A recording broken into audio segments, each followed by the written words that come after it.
You go off, you go off.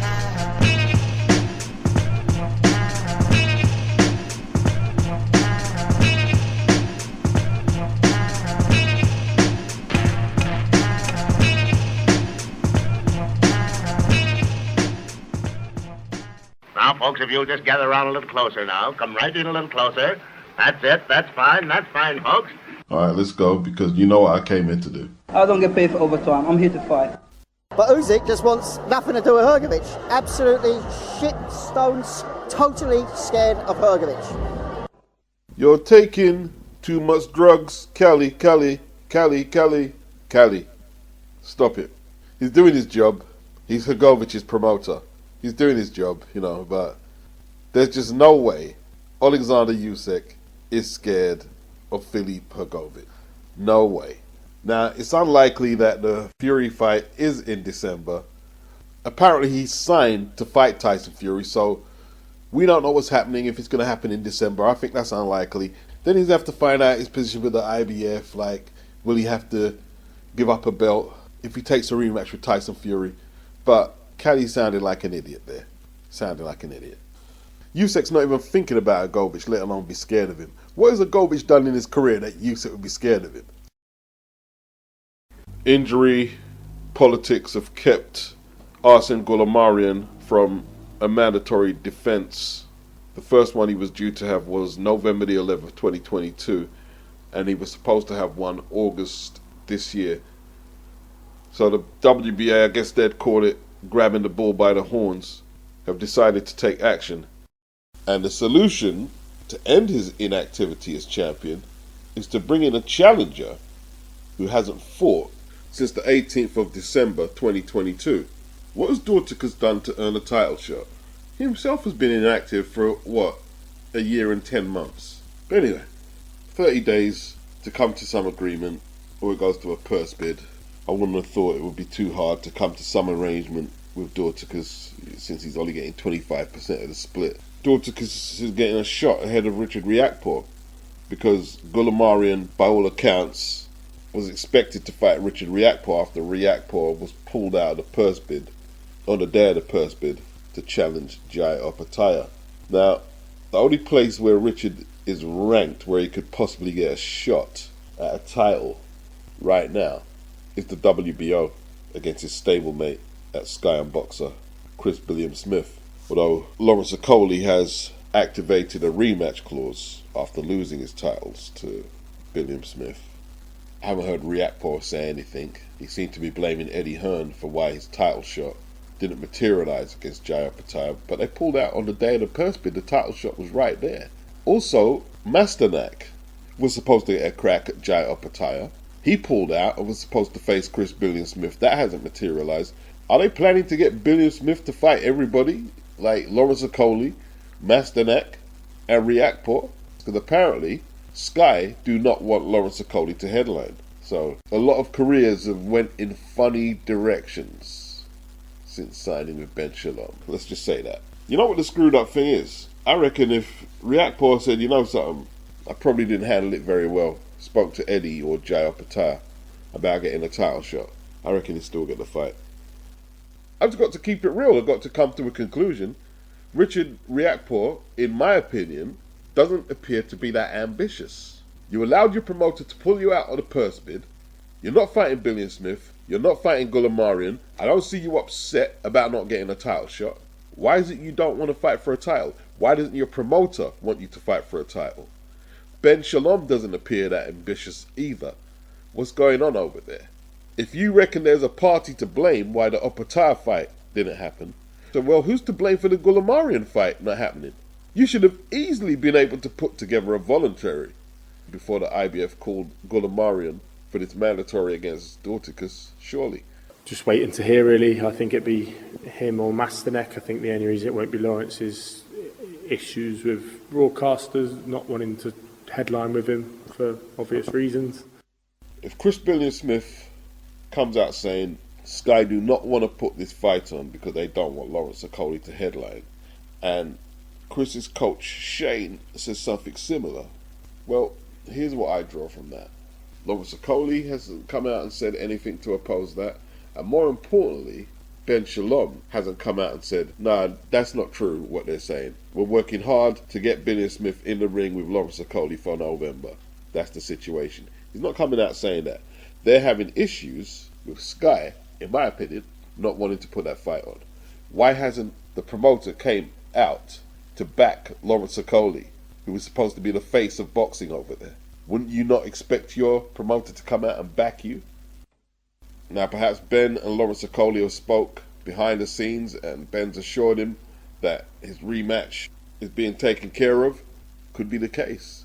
Well, what's he telling Masternak? What's he telling Richard RIAKPORHE? Because you can't accommodate so many cruiserweights with title shots after either encouraging or coercing them to turn down title shots, which they had in the bag. Liam Williams retired the other month on Twitter, but he took the post down very quickly, either on Twitter or Instagram.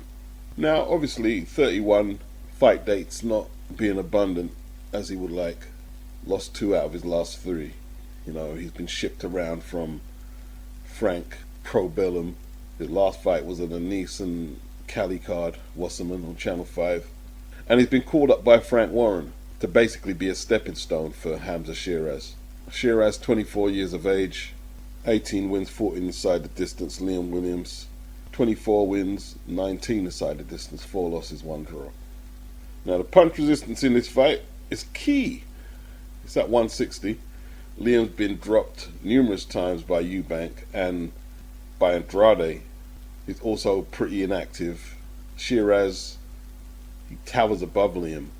He was flawed in one of his fights last year, but he got back up and stopped his opponent.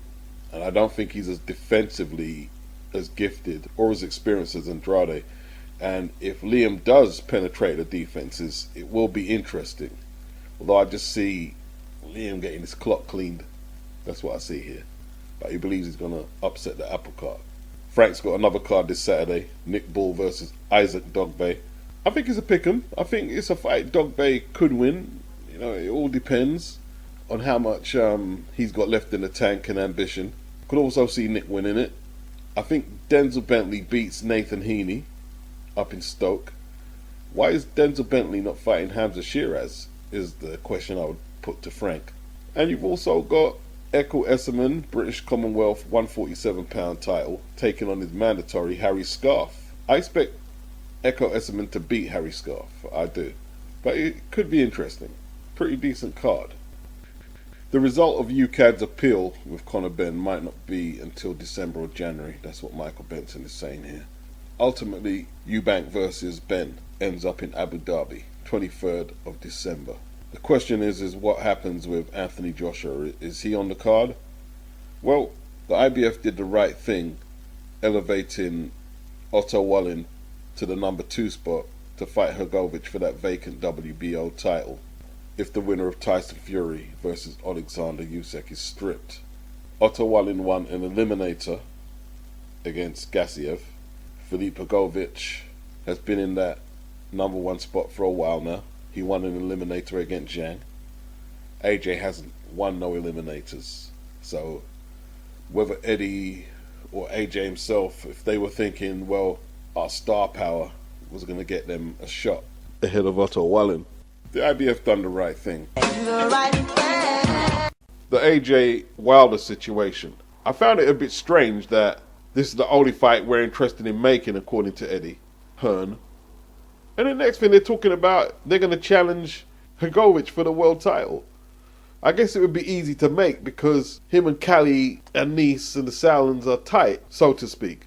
But it sounded a bit strange that you just diverted from Wilder AJ to this fight all of a sudden. And I'm not attacking Matchroom and I'm not playing sides. I'm just wondering what happened to the fight. Where's Shelly Finkel?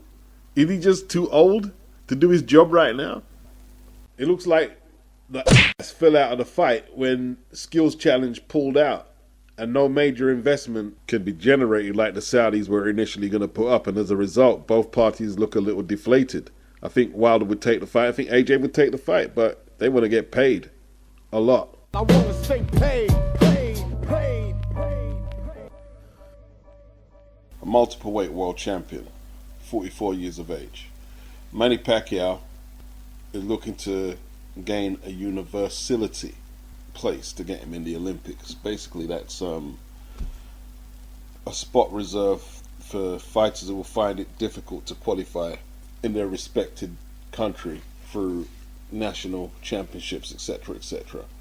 Now, a lot of people are saying that he's going to rob a kid of his place in the Olympics.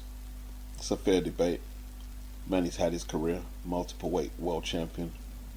But, you know, the likes of Jalilov turned pro, went back, amateur, won the gold medal. World champions like Endam and Jacob Endam, middleweight, he did the same. He didn't do very well when he went back into the Olympics, but, you know, he got knocked out the tournament and then went back to the pros. Vladimir Klitschko was considering it. And look, I'm not outraged. I'm not going to pretend I'm outraged. I'm not outraged. I'm not outraged. A lot of people want to see Manny back in action. But it's not like, you know, the Olympic Committee need Manny to sell the event. It's not a commercial event like a pro boxing event. Although, in saying that, there is commercial interests and sponsorship and endorsements on the line. I will say this though. He's going to struggle with that scoring system against a younger opponent who's been active, fighting amateur bouts in accordance with the scoring system. And if he is allowed in, he's not going to win the Olympics. I don't believe he will. I don't believe he will. Jalilov is a lot younger than Manny. He only had about 6 fights or so, a handful of fights before he went back to the Olympics. We'll see how this one progresses. I imagine some will be concerned about what are Manny's motivations. Is he trying to bring attention to his political ambitions or business interests more than a genuine want to qualify for the Olympics, like a fresh-faced kid, you know what I mean, trying to make his way through the amateur ranks and perhaps turn pro and make his fortune like Manny did? They're fair questions, but, you know, should pros be allowed to enter the Olympics? Or should there just be a cap, perhaps like Jalilov only had a handful of fights?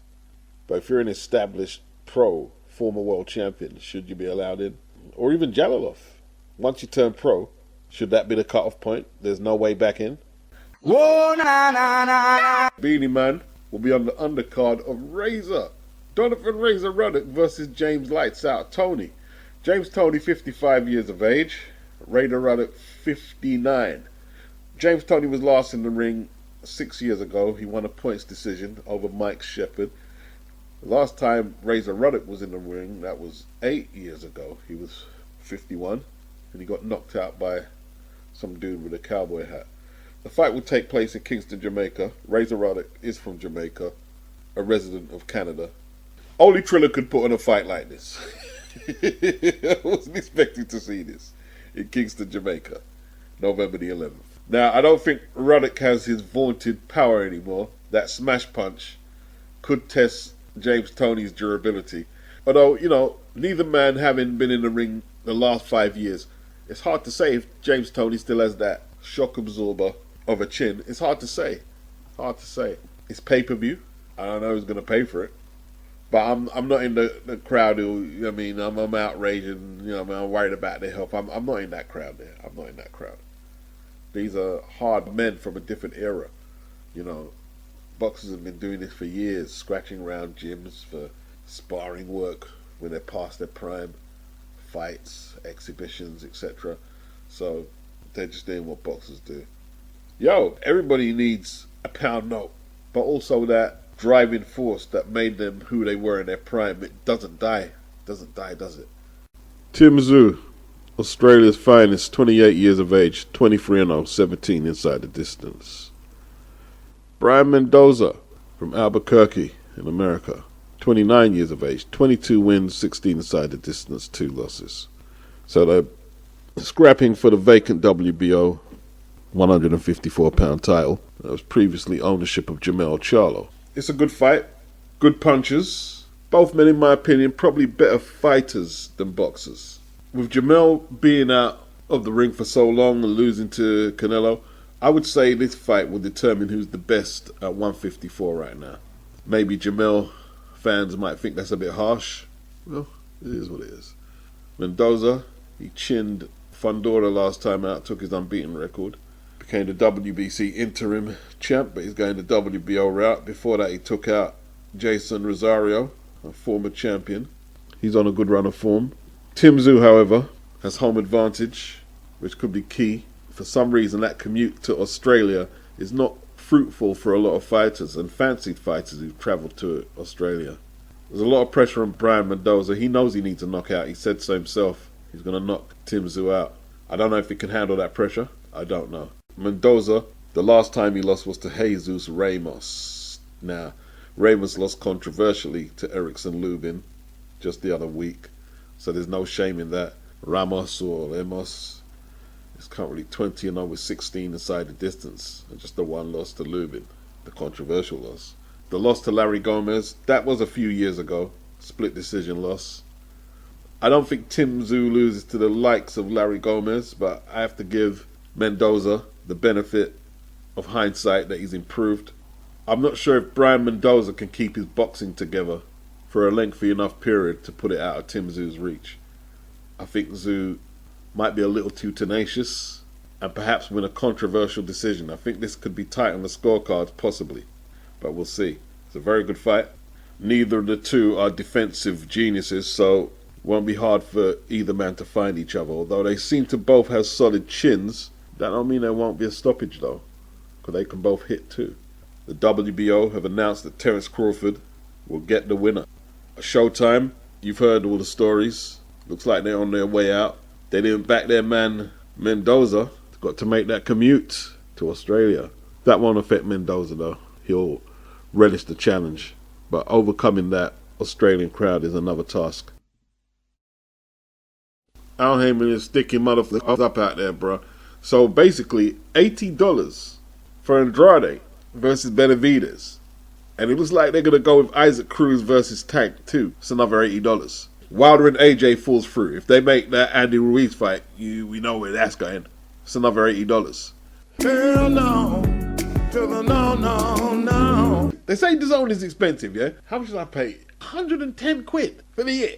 I spent maybe, I think I bought EUBANK and Smith. What other pay-per-views have there been over it? AJ ain't had no pay-per-view. So maybe $19.99 on Smith, EUBANK. Not sure if I'm going to spend on the Tyson Fury event now because it's going to clash with Conor Benn and EUBANK, and you know where I'm going with that one. Yeah, my outlay nowhere near what they're paying out there. I'm telling you, bro. I mean, Andrade versus Benavidez, okay, £40, $30, nah, $80. Hell no.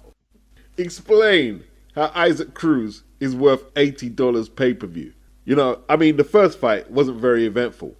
And you want to run this again for $80? What was it about the first fight that makes you believe you're going to charge people again? Then you got the Mayweather exhibition with Keith Thurman and Danny Garcia on the undercard. That's about $320 for 4 fights I've mentioned. You go on.